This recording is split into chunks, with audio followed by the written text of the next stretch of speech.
Good afternoon. I would like to welcome everyone to the Administrative Services Committee meeting of City Council for April 28th, 2025. Present is the Chair, Craig Cobb, Vice Chair, Councilmember Jim Petrus, and the other member, President of City Council, Tony Kuda. The first item on our agenda is to discuss some proposed ordinances that I have submitted to the Law Department. For anyone that's watching, copies of these are on the city's website under our committee agenda for today. First up is a proposed ordinance 143.04, which amends our current city ordinance of that same number to provide compensation for members of the Landmark Commission. If you recall, under the proposed salary ordinance, we are now providing compensation for the commission members. Under the current city ordinance, it says that they shall serve without compensation. So to make things consistent, we need to amend that to add that they'll receive the same compensation, or rather they'll receive compensation as set by the city council. And that amount under the new ordinance is $115, which is the same amount that we're paying to all the other board members. Any issues or questions with that? Yes. Just like to thank you for doing this. This is long overdue, and so I really appreciate your willingness to take this on. Well, we should also thank the chairman of the Landmark Commission who brought it to our attention that they had been serving without compensation and doing essentially the same quasi administrative or judicial function as the other boards. So I won't take credit. I'll just take credit for drafting it, but the idea was not mine. But I do think, I thank all of us, council, for going along with increasing that small amount of compensation. The next item up is a revision to something that I had previously shared with council, and I submitted this to the law department. I haven't had a chance to talk to the law director about it, but that is to change the compensation that we currently provide our police chief by amending Chapter 131 to add an additional section, compensation of police chiefs, which will tie the police chief's minimum base pay rate to 13% above the captain base pay rate in the collective bargaining agreement between the City of Cleveland Heights and the Ohio Patrolmen's Benevolent Association. If everyone will recall, the current situation is, and I think this has been ongoing now for more than a year, the chief of police has been making less, and has been making less than the base pay for the police captains that he is over and supervising. And of course, then the police captains are also getting overtime. So that will result in at least a 13% pay increase for the chief. I've asked Bill to make sure that we can make that legislation retroactive to April 1st of last year when the police union contract went into place. This way, this will obviate the need for City Council every year to do a salary adjustment. Any questions? Yeah. Remind me how the 13% was arrived at. I know we looked at a few other cities, and did you just average it out? That 13% is based upon the salary differential that's in the underlying police union contract, the salary differential between their lieutenant and their captain. So we just carried that percentage over. And how did that match up with the other with differentials from like in similar kind of communities? Because I know we did look at that. I think our police chief is, they vary so much. This was modeled, again, I want to say after South Euclid, but our police chief compensation falls within a wide range, but I don't know any other situations where your police chief is making less than your captain, or potentially a lieutenant. Yes. Question on it's in the attached Exhibit 1. Yes. In 131.26, it addresses the compensation of fire chief and assistant fire chief, Yeah. and there's question marks there. Is there a reason for that? Yeah, because we're getting to that right now. Thank you. That's a great segue to the next part. So the next proposed amendment to Chapter 131 is to add 131.26 compensation of fire chief and assistant fire chief.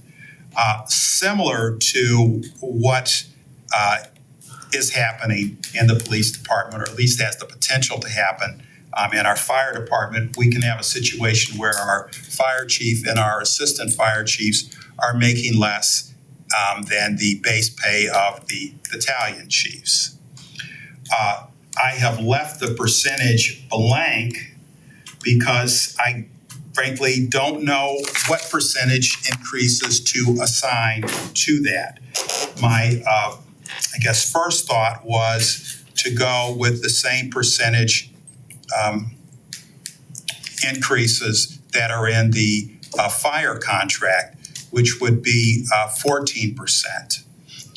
The assistant fire chief has recommended that it be 14% for the assistant fire chief and then another 14% for the fire chief, which would, I think, result in a big pay, not discrepancy is not the word, the pay inequality would be significant then between the police chief and the fire chief. So I don't know what an appropriate percentage is. We are joined by the chief.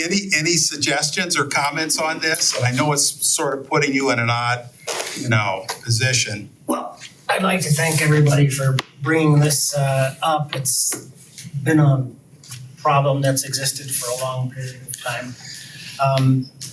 I don't have any recommendations because there's so many moving parts that you were mentioning.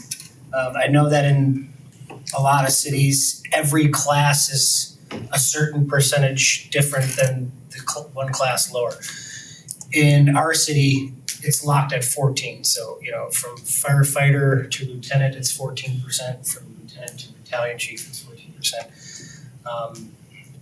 I think the easiest thing to do would lock them in at 14%. But like you said, there's other moving parts that are particular to the whole formula. Yes. Was there a recommendation in the Archer report on this particular issue? I don't recall offhand. I think what we're proposing to do, I'm sorry. Archer proposed was 135.44 for the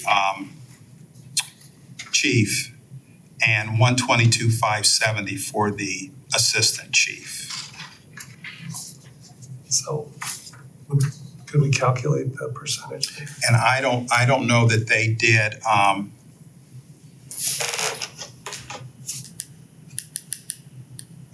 a percentage, how they arrived at that. Oh, but the number's still gonna be a percentage change from.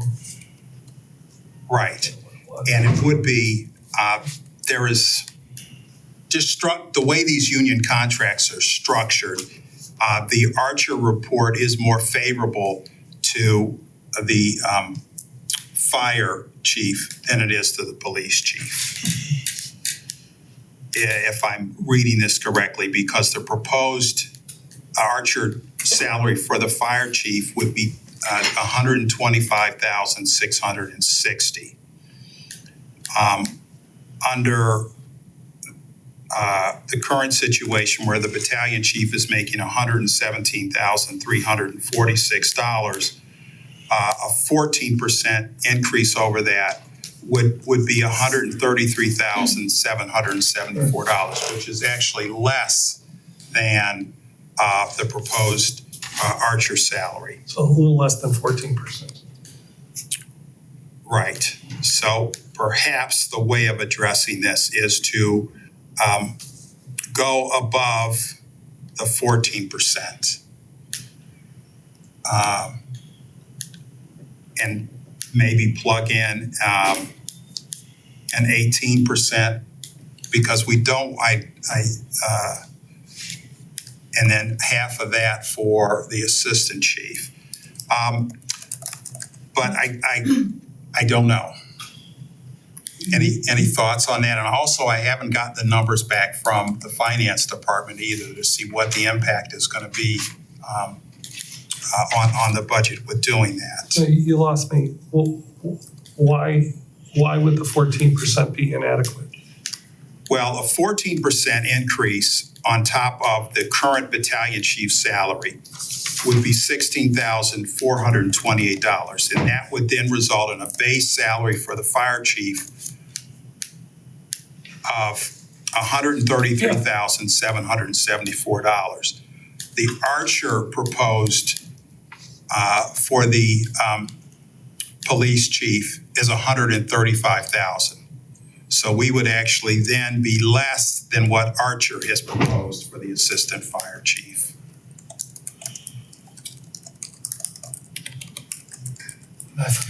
I forgot what they said when they were talking about their rationale, but Because Archer is proposing that the fire chief and the police chief make the same salary, okay, that I do remember. essentially. And the proposed Archer salary would be $135,540 for the police chief, which would be 3.6% over the current captain's salary, as opposed to 13%. Yes. Am I understanding correctly that for,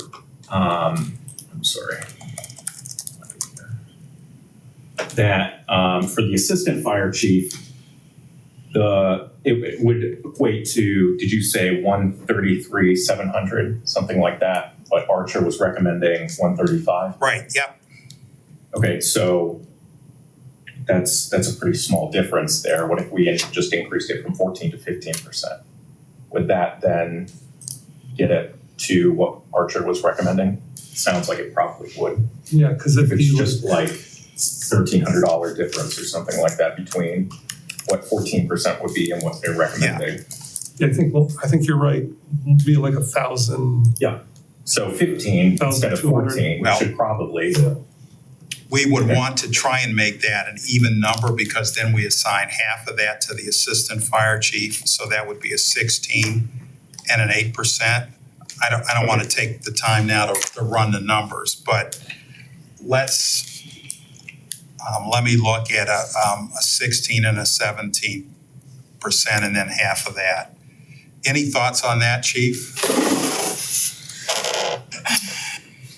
I'm not sure of the math involved. I mean, in the budget impact and all that stuff. I think the important thing is that it's tied to the battalion chief position, so that, you know, every year there's a cost of living increase in the contract, and then, you know, by the second or third year of the union contract, the administrators start getting in close to the rears, or in the third year sometimes in the rears of the positions that they're supervising.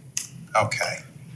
Yes. One thing to note, so let's say that we settle on 16%. Yep. And the chiefs are similarly paid going forward. It may be the case that they're not going to be, similarly paid. It depends on the negotiations for their respective contracts, right? Yes. Yeah. And we could always adjust it again in the future if we need to. Right. So your suggestion is that we do, and for whatever reason, I can't get my calculator to do what it's supposed to do.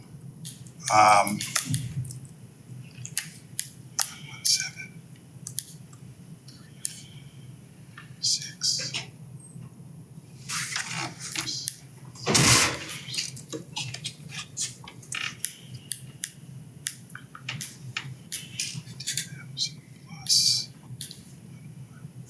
7. So that would take the, if we did that, that would take the fire chief's salary to $136,121, a minimum of that, which would be above the Archer. But let me. I don't want to waste time doing the numbers here, but are we in agreement? We want to do at least 16% then, And then we'll, again, when we hear back from the finance department, and so then half of that would be the fire chief's base salary. Yes. Just one comment. I have no question about what you're talking about right now, but when we say we can adjust it in the future, I think that what we need to do when the union contract is in front of us, that we also need to look at these situations so that it doesn't slip through the cracks. So that would be an automatic trigger for all of us to at least remember that we need to, in future councils, address the leaders of those two departments. And there is nothing that stops the mayor from paying more than that if he needs to attract a qualified person, because the top of the pay band is 158,135, and we adjust that every year. So we're still within the recommended Archer pay band. And then the remaining item is a further amendment to Chapter 131 to add 131.27 to provide that the chief of the police department and the chief and assistant chief of the fire departments will be entitled to the same benefits they would otherwise be entitled to if they were a member of the union. So that would include longevity pay, health and fitness bonus, and any other incidental remuneration. And sick leave buyout? Well, if they're entitled to that in the underlying contracts, then yeah, they would be entitled to sick leave buyout. There's probably a uniform. Do you get a uniform allowance or no? Well, I know the bargaining Officially, members do. Okay, so that would get locked in as well. And I think the amount of payout may depend upon the years of service to the city. I'm not sure. For the sick leave, Yeah, what's accumulated in your bank? okay. For the union contract, it's you could sell back 1/2 of your sick leave hours up to 2,000. Right, So you could sell back 1,000 hours if you have it. okay. Offhand, any other benefits that at least that you're missing out on that members of your bargaining unit have?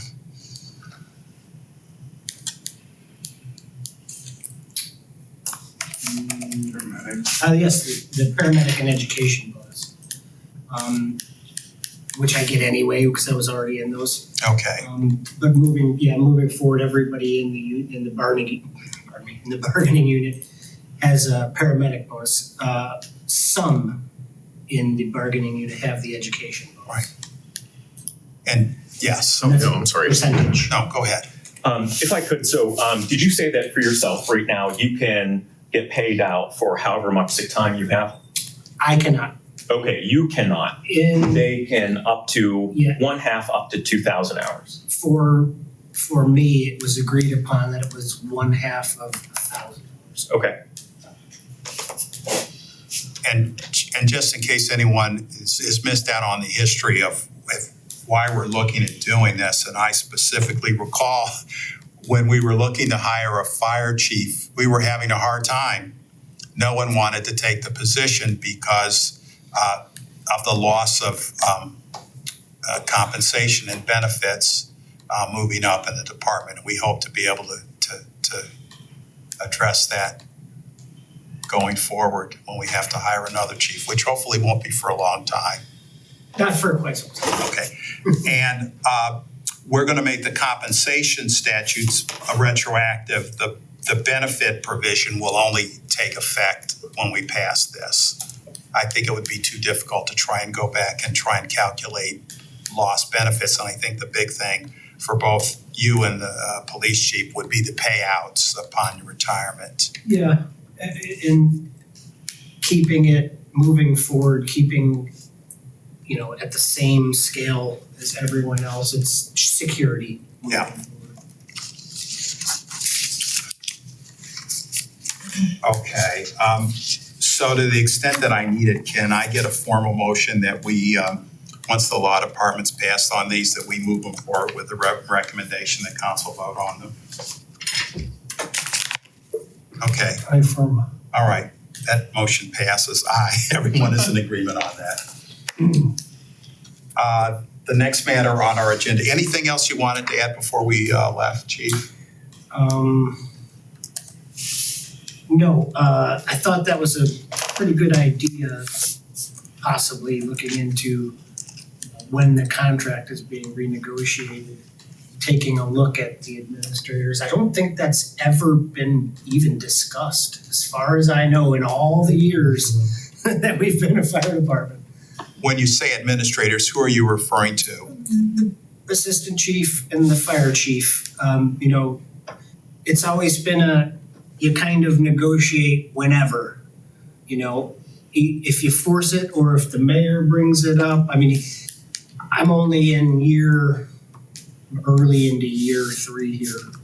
Technically, my first year was as a interim chief, but we just discussed salary and things like that, and it's like, but in the past it was like, it just was kind of left to linger in the air there, and maybe it would get brought up and maybe it would get shot down, but at least to discuss it, that's pretty different, But no formality, just. Right, you were kind of just at the mercy of the environment, all the environments, I think, for the past administrators.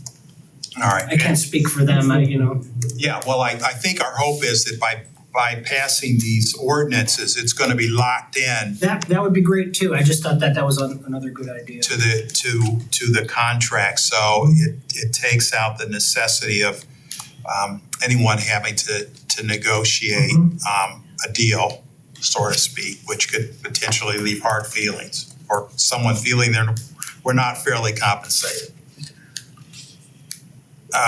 Okay, if there's nothing else on all that, the next item on the agenda is a continued review of Chapter 111 of the codified ordinances. And I know our council president has got great notes to let us know where we left off.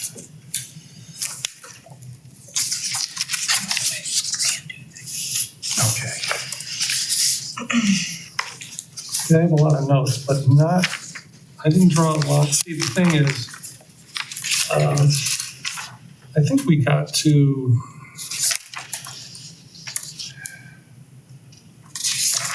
uh, 111.17.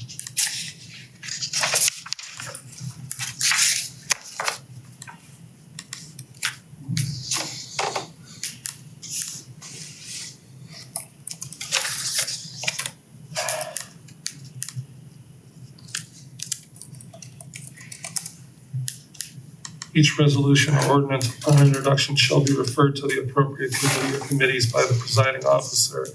And except in an emergency, no resolution or ordinance shall be acted upon by council until it has been so referred and reported on by such committee or committees. We don't really do that. I think we've been better about that than we have been in prior city councils. Oh, I agree, but each. I would say maybe instead Right, of shall instead of be, shall. just so, Yeah. because there are certain ones where it's just, May be referred. I that would be mean, my suggestion, but. yeah, thank you, Eddie. It's just, we know it's not gonna be every time. Yeah. And it's just not practical. I'm not gonna refer rock salt to, no offense, but come on. I appreciate that. Well, then that's going to require some further change then. But maybe referred, and then we're going to have to soften then no resolution ordinance shall be acted upon by council until it has been so referred and reported upon. Yeah.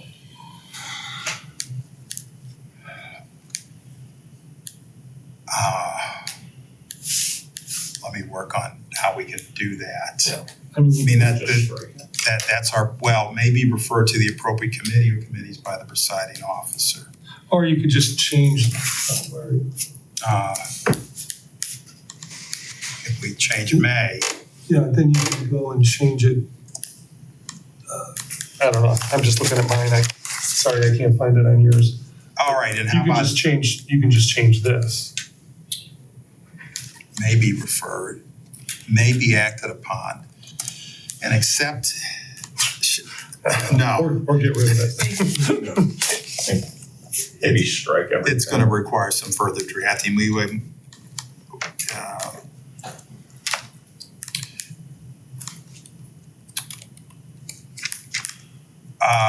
and maybe, in those cases where it is referred to the committee, should not be acted upon. I don't know. Let me work on the wording for that. And anybody that has any other suggestions, please weigh in. Yeah. If we're not gonna talk about this anymore unless there's no discussion, the one before this, 11116. It seems to me, I know we didn't. I believe we made a resolution out of the legislative process. Yeah, well, that was like a year ago, so. Am I right about I that? can't remember if it was a resolution or ordinance, but it did add our drafted process to the. Andy, it wasn't an ordinance. It wasn't an ordinance. It could have been. No, I think it was a resolution. So, anyway, here's where I'm going. I think we tested it out, I think we drove the car and kicked the tires. I think we should look at it and, revisit it and incorporate some of that in here, because if this is a process we believe in, we should codify it. If we don't believe in it, we should change, we should change it. But to have done that work and then just leave this, which, this isn't really exactly what we do now. Each resolution or ordinance when introduced shall have the name, some of the, yes, we do give it to the director of law. Resolution. Well, it's ordinances in. No, I know, I'm saying the Oh. the one we did last year, resolution. I'm sorry. That's Do you okay. have a copy of that handy by any I can go chance? print it off if you want.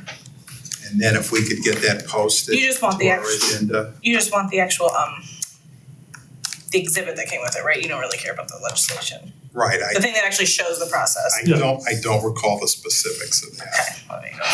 And the Well- resolution number on that. Yeah, it says about it. We talked about 3 or 4 different ways council members could introduce legislation. And I would change the title of this to preparation and introduction of ordinances and resolutions. You're referring to 16? Yes. 11116. Yeah, I think that, I think this should give guidance to future councils. And as we always say, this is not the charter, people could change it. But to come up with a process and just, do a resolution and just have it go into the wind, 5 years from now or whatever it would be. I don't think that's the right thing to do. I think we've thought about this a lot. We spent a lot of time with the law director on this. I think codifying it, it's got, you can bring it up in committee of the whole and send it right to the law director with an affirmation from a majority of council members. You can, or I think it was maybe 3. Was it, whatever it was 3 or a majority. You can introduce it in a committee meeting, right? You can, I'm not remembering what whatever it is. We came up with 3 or 4 scenarios. I think we covered the bases. I don't think people should be running to the law department and using up their time with no consensus. I think we all agreed on that. I don't know. Do you want to do something with this? Yeah, let's see what Addie's got, and we can spend a second talking to it. Yeah, I'm not even saying now, but I do think this should be preparation and introduction. introduction. But I know we have discussed this, and I'm not sure that we ever reached any consensus on this. Oh, yeah. Did we? Because I do recall someone objecting to the requirement that they need some consensus to have legislation go forward. And there was put into the resolution, there was a caveat that,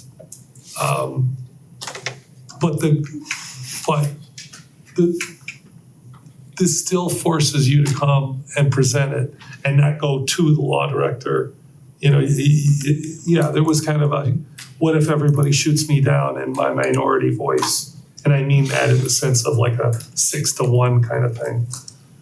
Not referring to a racial minority or anything. A minority voice, yeah. But I like the idea of still having to at least attempt to introduce it. Because I do think there are some occasional pieces of legislation that get submitted to the law director that, I mean, they're not controversial or anything like that, but sometimes I think I don't ever recall them being mentioned that someone was gonna do this, and then we see it. Nothing controversial, it's been more the routine. Oh, I know, the other one was new business, right? You could bring something up in new business.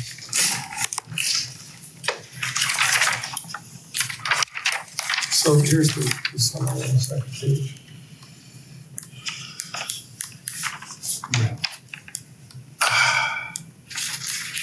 Committee of the whole, here's general support.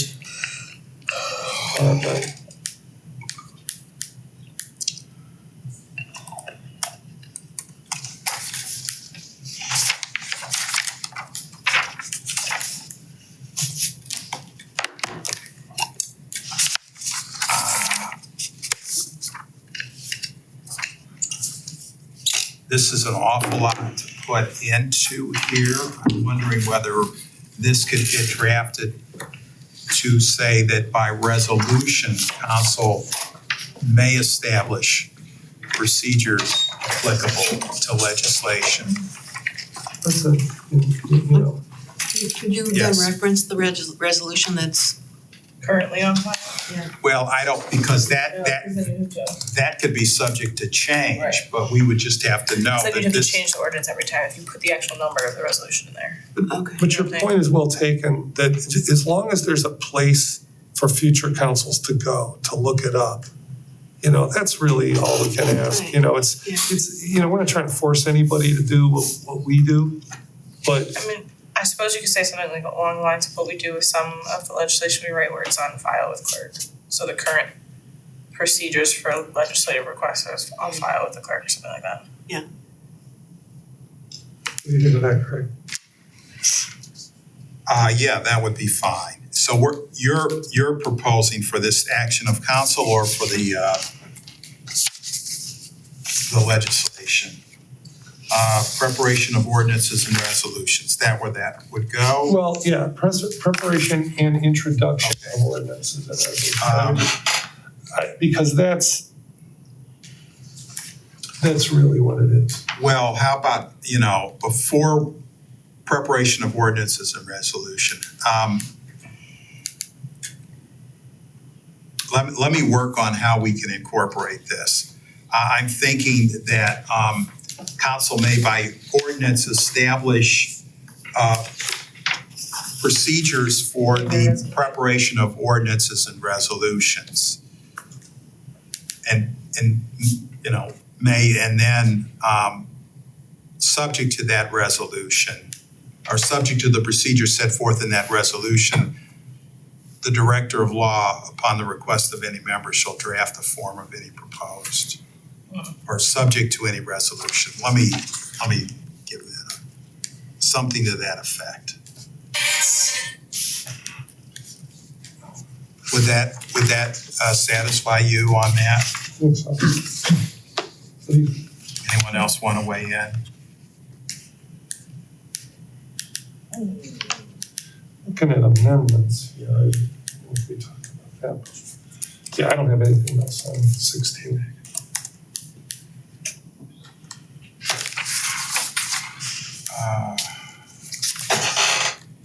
Can we move on then to 19, required number of copies? There's nothing there. Was there anything about amendments? No resolution shall be changed or altered by a committee. But any committee may recommend in writing either amendments or a substitute resolution or ordinance. And any member of council may at any time introduce in writing an amendment to.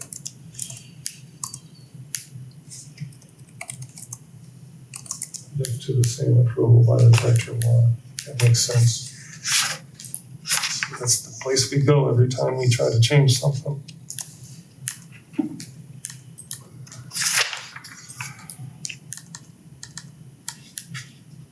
Required number of copies, any issue with that, Addie? Sorry, here. Or 11119.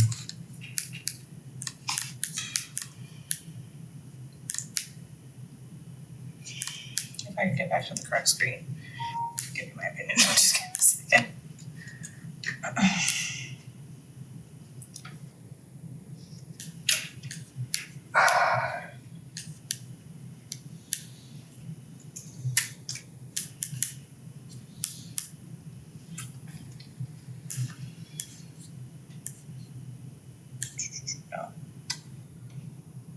So 20, it talks about having 2 readings and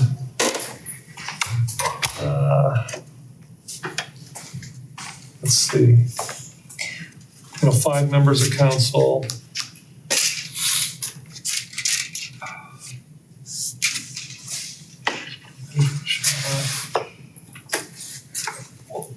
Sorry, one thing about the copy is you don't ever get I guess you do have a copy, but I don't know if you actually are keeping them on file because you're the presiding officer. So I would say we could probably strike that one out.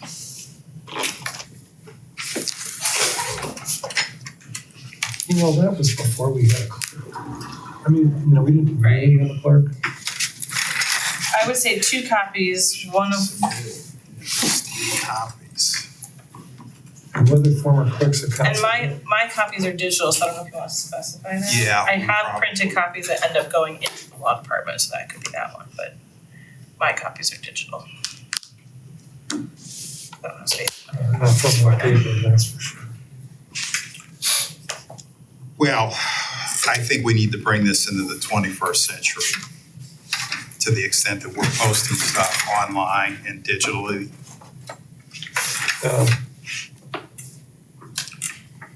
I think honestly, this section should be basically amended to say that digital copies are placed on the city's website, especially since we passed that ordinance about our copies being, Let me work on something and change and I that. can be with you too if you want to.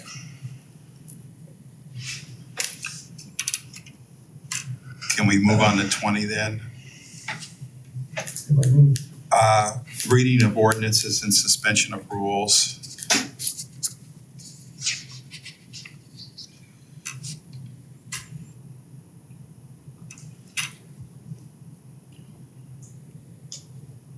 This is a little weird. It's like, this provision, however, shall not apply to an emergency measure where there is a series of, it's like another sentence. It's a little awkward. So that may need a rewrite. And I don't know, I'd have to pull this ordinance 2400. I don't recall why we changed this. Should have put one more times.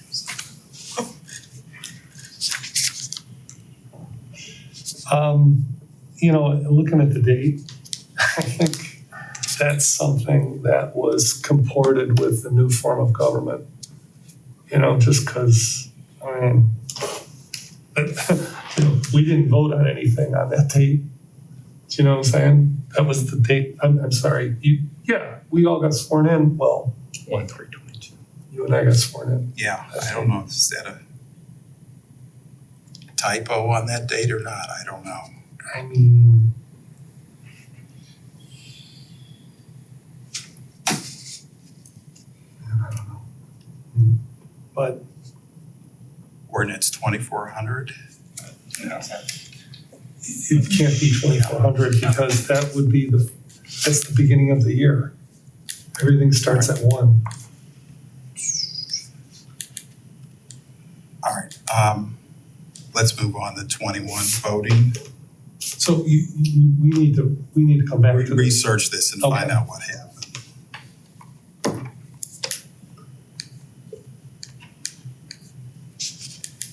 All right, and this voting provision is somewhat unique, and this is where you can't recuse yourself and avoid voting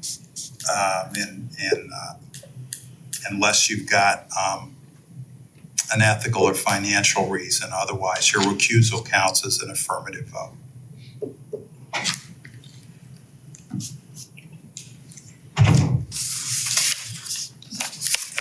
I don't know if there's any appetite to change that, or someone could simply vote present. You know, this is really not about voting procedure. It's about, I mean, I don't know. It seems like the title should be something else. It's not like about voting in general. It's specific. So there's a let's see.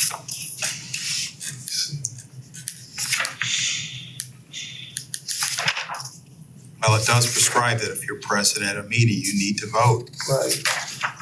And I do think that's a good provision. I don't think you should have the ability to vote present on an issue.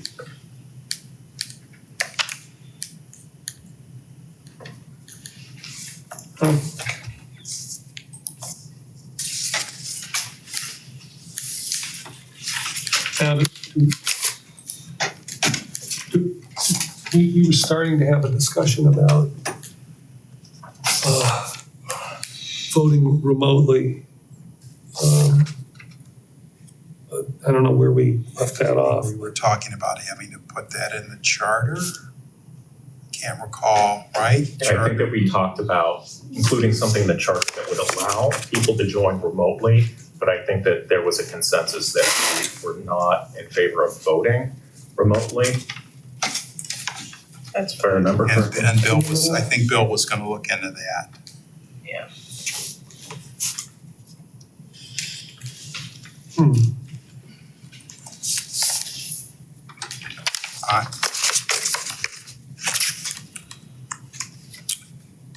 Can we move on then, on to the next one, or was there further discussion needed on this voting section?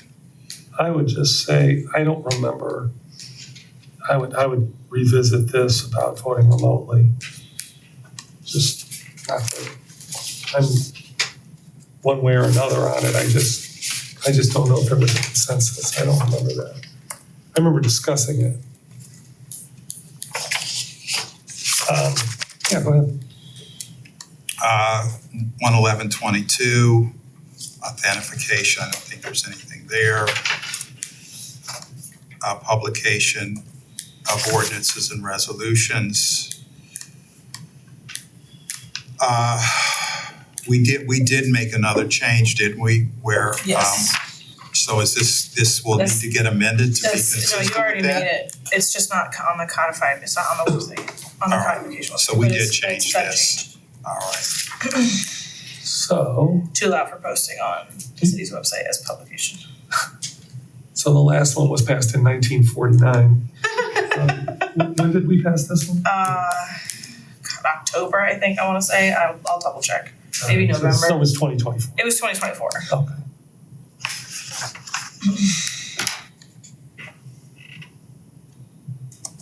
Robert's Rules of Order.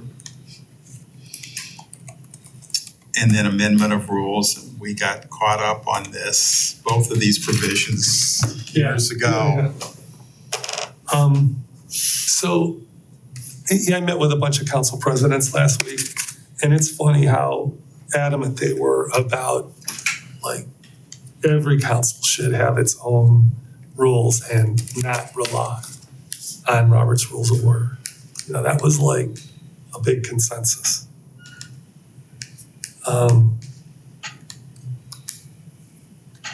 But that's something that I would think would change with every council, you know? Well, we haven't had any rules governing this council Right, other than Roberts. right. But I just was interesting listening to other people who've been doing this. And maybe at a committee of the whole, you can find out if there's an appetite at some point to revisit trying to draft some council rules.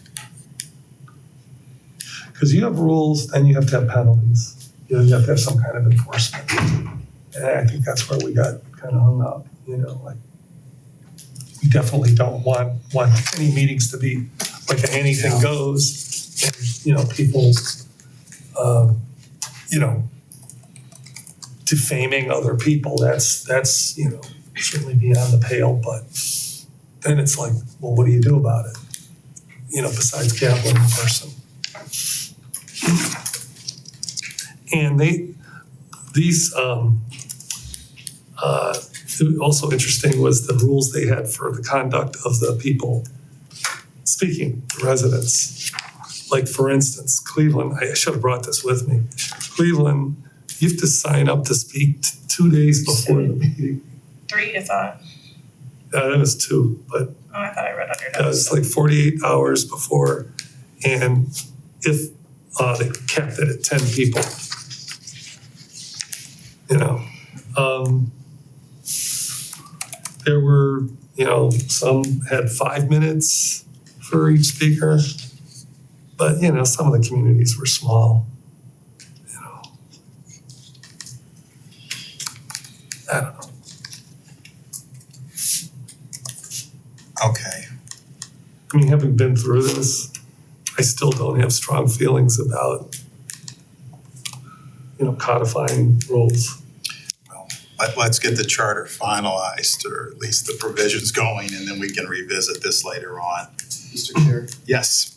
just as an aside, right now, I believe in what you're looking at, it allows for Roberts to be used as the rules of order in the absence of a specific rule from the council and specific to Cleveland Heights City Council.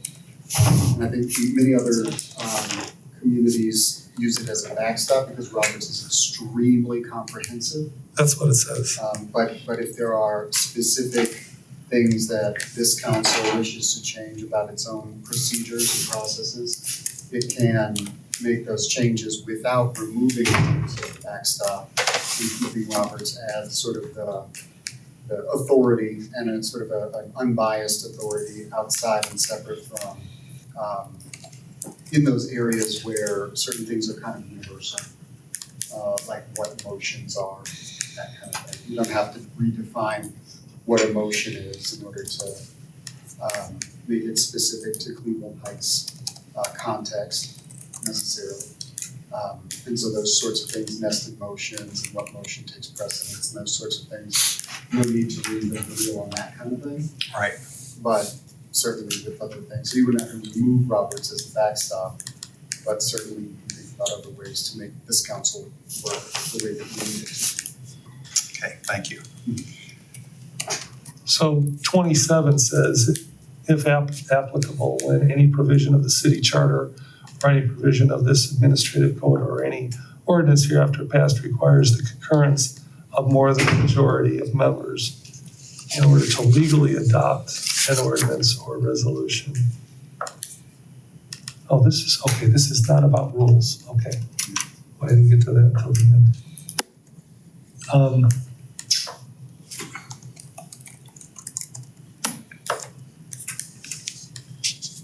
I'll tell you what I'm interested in revising is this resignation.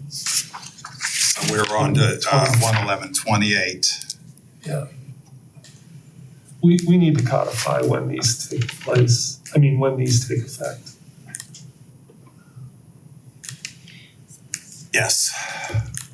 That's what I was gonna comment, it's not clear when hopefully 60 days kicks in. Well, my suggestion on this would be that the resignation of a member of council takes effect upon that person submitting a letter of resignation to the clerk of council.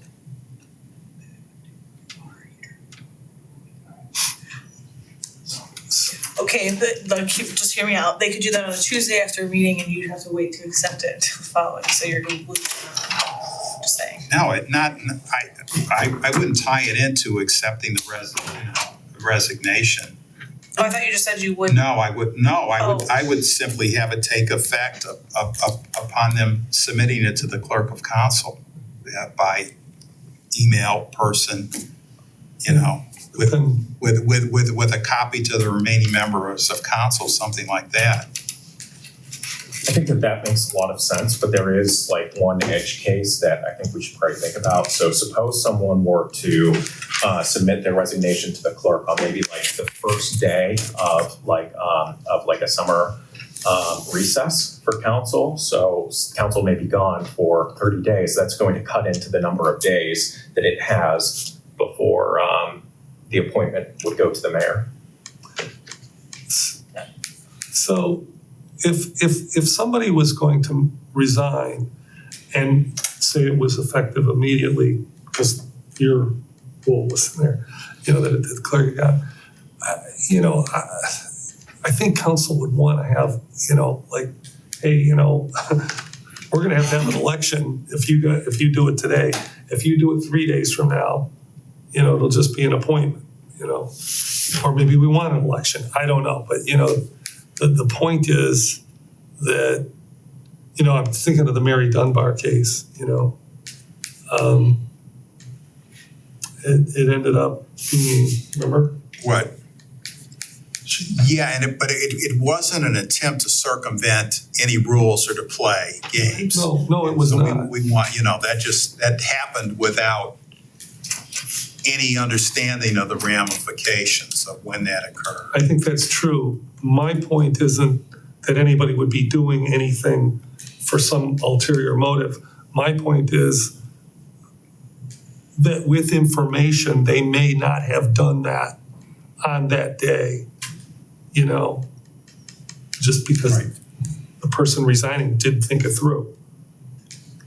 I would like to think now that someone would have a conversation if they're anticipating resigning, that they'd have a conversation with at least the president of council and the law director to say that, this is a heads up, this is what I'm thinking about doing, rather than just springing it. I don't know how many people had advance knowledge that, that Mary Dunbar was going to resign when she did, or that former council member Josie Moore was going to resign. No, I didn't know, but in Janine Boyd's case, she actually handed me a letter. So my point is, I don't think there's anything wrong with any of that. I think that without notification to somebody on council, and it just being the ones, just handing it to the clerk, that there may be an unintended consequence of the person resigning. Oh, how about a requirement then that it go to council president and vice president in case, one of them is out of town or something? I don't know. I'm just tossing that out. Yeah.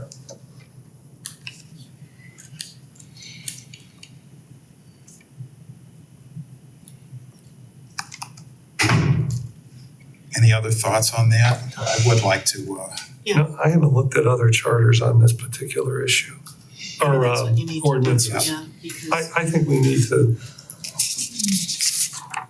it's just not clear right now.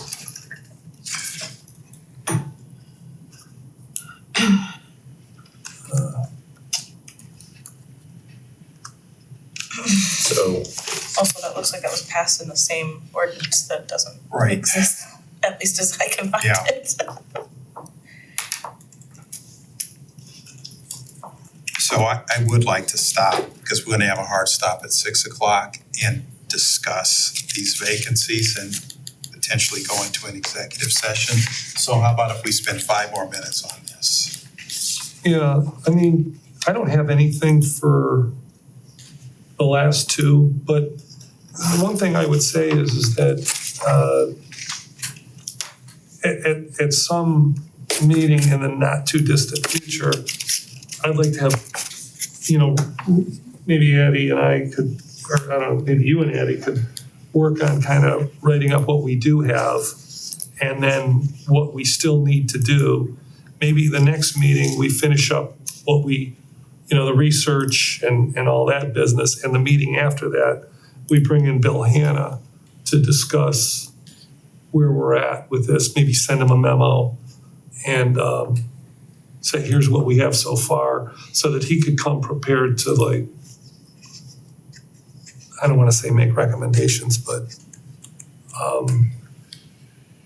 talk about what we may still need to do, or information he may still need if we agree on changes that we're gonna send to council, before we actually spring this on the committee of the whole. As, piece of legislation. Okay. I don't know if anybody else has anything on the last two, but there's really nothing. Anyone have any on those last two?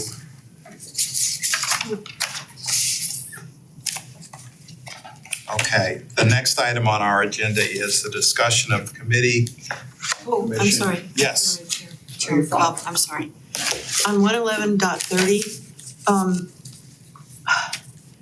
I'm wondering if prior to the expenditure form being approved, going on to administration, if there should be something where for council's expenditures, it goes to the council president first?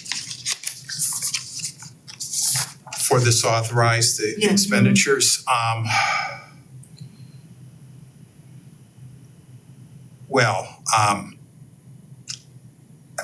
this previously said the city manager.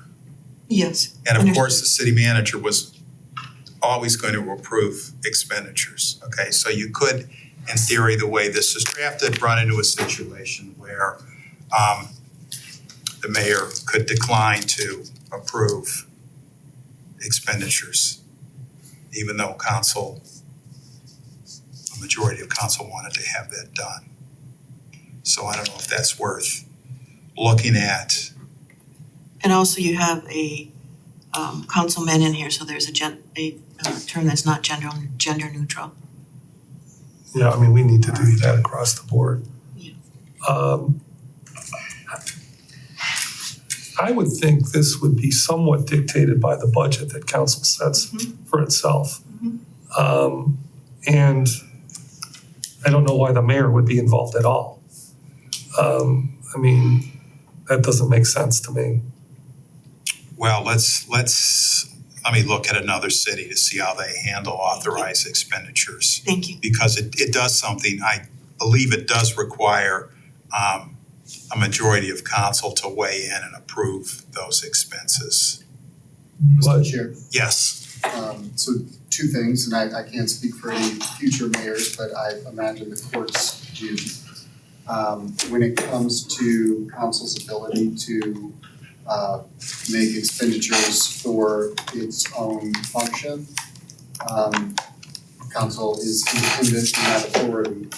And only to the degree I believe that there are specific legal requirements that are not met by any given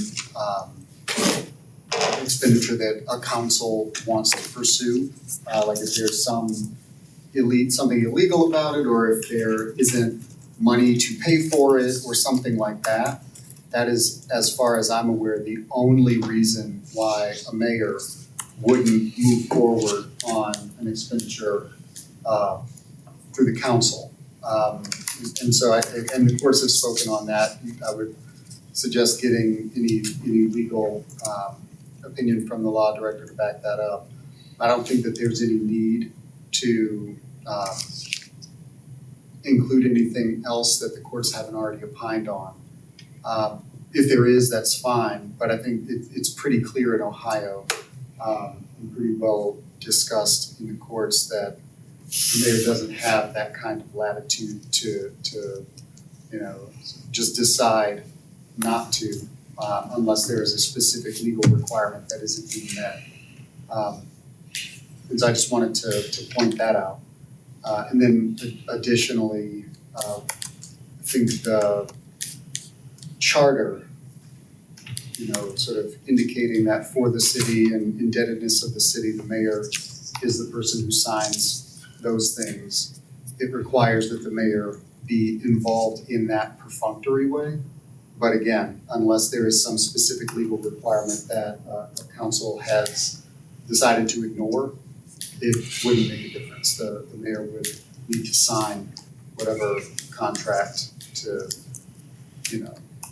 fulfill the obligation that council has created for the city. Okay, thanks. Mhm. Okay, so let's move on in the few minutes we have remaining to discuss what vacancies we've got. And then if the council clerk would weigh in if I've missed anything. Try. All right, so the rec board, we have 2 vacancies. There has been a request to prepare legislation for 1 person. Is that gonna be on our next agenda? So yes, it will be, but I had a question about that because And did we check with that person to make sure they were still interested? I did with the CAC, let me go back and do it with everyone else and just double check that I did.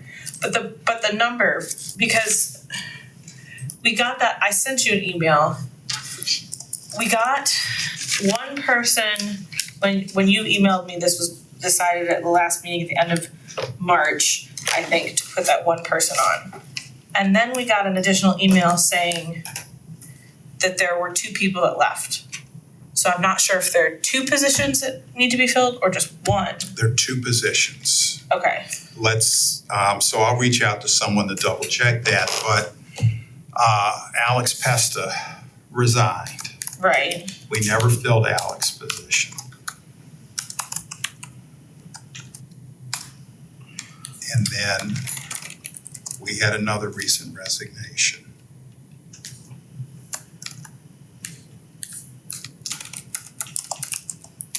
I'm drawing a blank and I'm embarrassed to say because I just saw that person. Peggy Smith. Yes.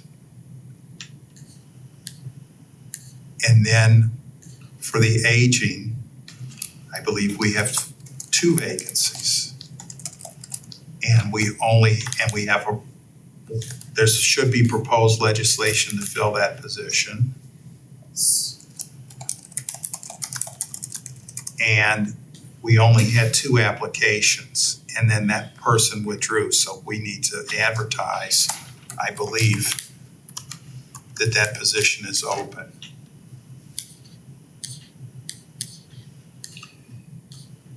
Then for the Youth Recreation Advisory Board, have we received any applications for No. that? And so that's 9 to 18 members that we're still seeking. And I'm sorry, how many on the Commission on Aging did you say were I seeking? believe we have 2 vacancies. Because I have an email here from Tony to the 2 of us on 4/18 that Doreen Keller, Fred Krantz, and Jody Taslett have resigned. We have 3. But some of them have, like, a couple of them might have resigned, Previously, that's what I was This was wondering. just, yeah, They just met last week. Did anyone go? I went, and there was one person that had, I think the first person you mentioned was that Doreen. Doreen, Yeah, You reach out to that chair and Mhm. find out. How, was it well attended? but they had a quorum. And the thing that I was kind of pressing upon them was that, they better staff up, because because we just reappointed Doreen. So I would imagine she's not one of the ones that would have. she notified the chair Yeah, at so that she, meeting recent. yeah, so That was she's the recent. only recent one. So Jody Taslett and Fred Krantz resigned in September of last year. And I don't even know why she brought that up. yeah, so Doreen Keller. So we might just be looking for 1, so let me confirm. Only looking for 1 in addition to the pending legislative request, or, That it might be the only one. all right. And then for the CAC, we have 3 vacancies. We have 2 proposed positions to be filled. Those will be on the 5th. All right, and did you double check with both of them? Yes. All right, and so we still have the 1 position open. for the CAC. The Landmark Commission, we have a recent vacancy. That chair advised me that she was going to reach out and perhaps we can put that in the next city blast. I don't believe we have any outstanding applications, but let me confirm that.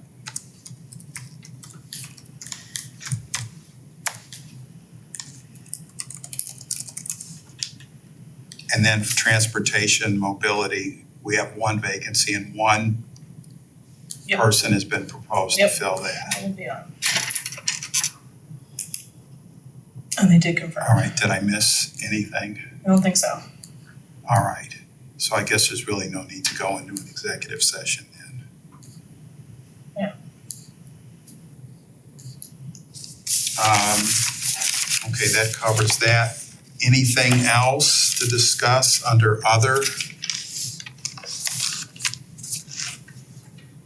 Okay, I guess if not, we can conclude this meeting a little early. That gives Gail a chance to prepare for her finance committee. Thank you, Chair. All right. This meeting will be adjourned.